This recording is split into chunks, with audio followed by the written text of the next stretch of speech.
Čuveni britanski dramski pisac, dobitnik Nobelove nagrade za književnost, Harold Pinter, umro je posle teške bolesti na Badnje veče u 78. godini.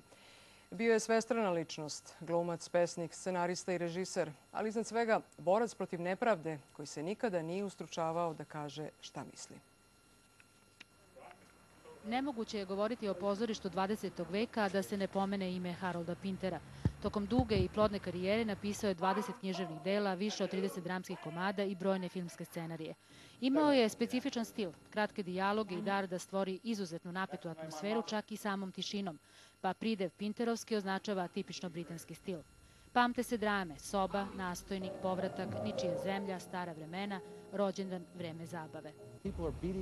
Ljudi su se prosto otimali za njegova dela. Neko bi pomislio da posle tolikih izvedenih komada za njih više nema interesovanja, a bilo je suprotno. Dobitnik je brojnih međunarodnih priznanja, a njegov rad je 2005. krunisan Nobelovom nagradom za književnost. Bolest ga je sprečila da otputuje u Oslo i primi priznanje, ali je u jednom londonskom TV studiju snimio govor koji je tamo nameravao da održi.